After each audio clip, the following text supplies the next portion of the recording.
Hey everybody, Jerrod Sessler here.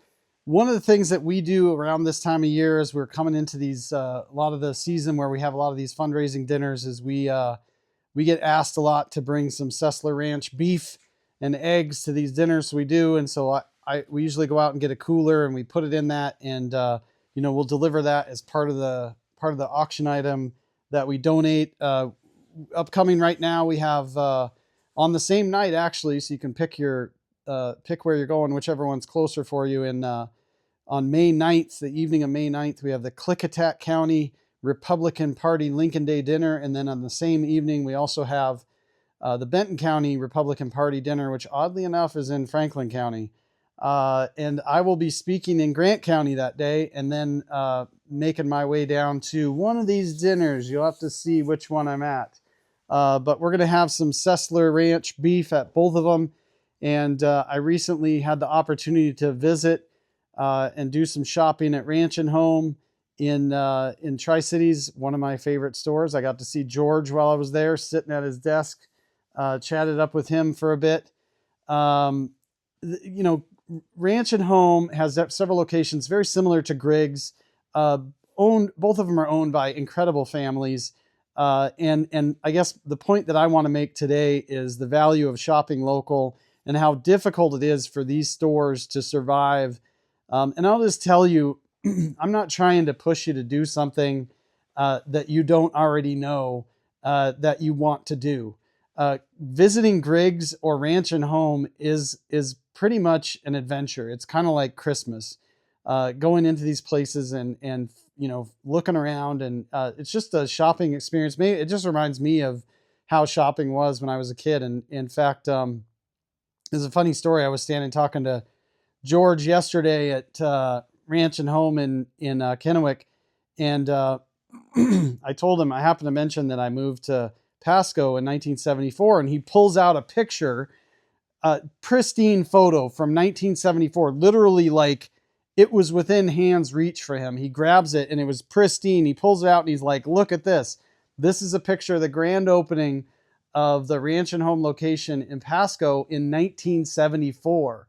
And so that was a fun moment. But one of the things that I did, I bought a cooler.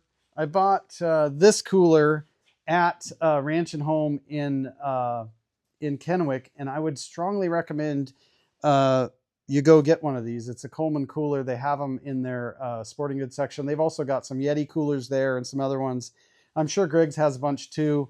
I just happened to be over there, and so that's where I went. Afterwards, I went to Costco to get a couple things, and I got this Igloo cooler, and so I want to talk about that, and I also want to compare the two because there is a big difference. For starters, first of all, this Coleman one is slightly smaller. I think this Igloo here is like 137 soda pops, and the Coleman is around 100. So it's not a totally apples to apples comparison, but it's pretty close. They're kind of in the same genre. And as an engineer, there are certain things about these coolers that drive me nuts. For starters, if you ever haul them in the back of your truck like I do, you always want one that has a good secure straps to hold the lid on, just so the wind doesn't catch it. And there's a bunch of other things too. So let me just walk through it. I've already sort of given you an indication of which one's my favorite. We obviously buy a lot of these because we donate them for charitable causes with our beef. So if you're donating it, I guess maybe, if you're donating it, then of course you want to get the better one because you're going to donate to somebody, right? So this one here, this Igloo was $79.99 at Costco, and this Coleman was $99.99 at Ranch and Home.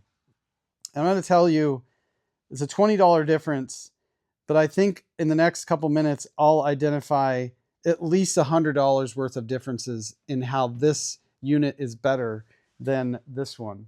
And this really isn't a knock on Costco. Costco probably buys these 100,000 at a time, and that allows them to sort of cut corners on some of the design and make some unique pieces to it.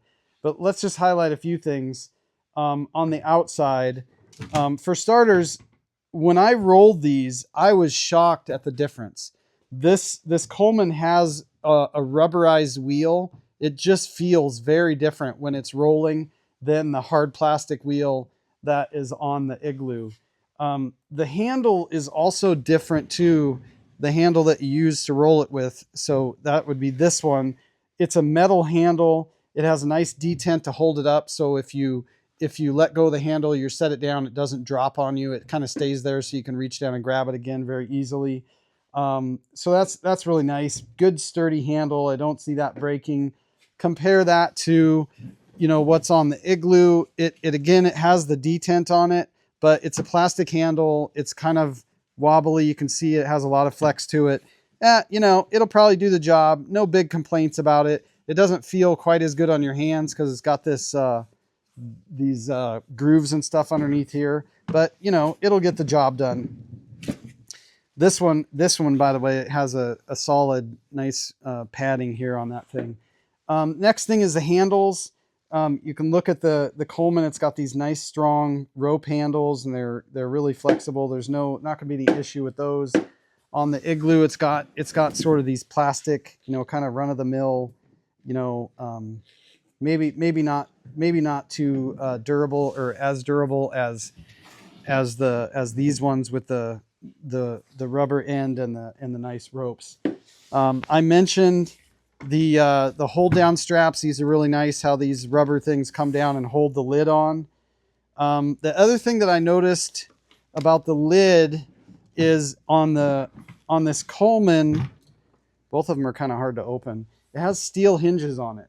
So I was really surprised about that. In fact, they look like stainless steel hinges. On the Igloo, it's just kind of some stock, plastic hinges. Notice this lid, there's no hold down for it, which is problematic for me, and there's no hold back. So if you let that thing sling back on you, you're going to end up breaking those hinges really soon. The Coleman has a cable stop on it here, so it can only go back so far. Like I said, they're both kind of hard to open, but that's okay. And then this has got a bottle opener, which is kind of cool, built into the top of it. It's got a drain. I don't know if this one has a drain.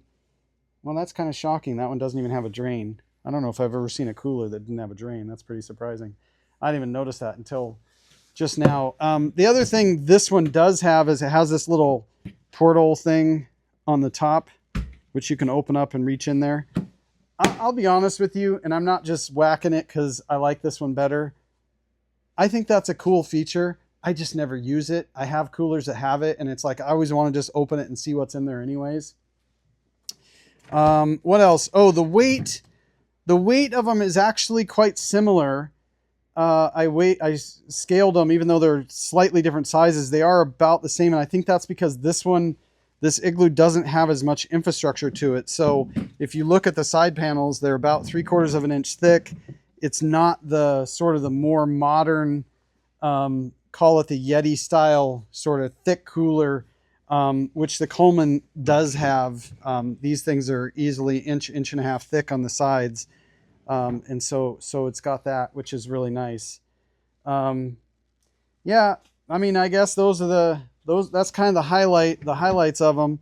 I thought it was interesting, just a little bit of comedy, and I'm not sure why they do this, but on these handles, when you pull them down, there's a hole in here, and I'm thinking, what are you going to do? Put a lock on your cooler? Like, first of all, even if you did, you could still stretch this rubber thing around it, but I guess maybe if you just want to put a carabiner on there just to make sure that thing doesn't pop off too easily or keep kids out of it or something. But anyways, I know we all stop at Costco quite often to get various things. My wife goes more than I do, thankfully.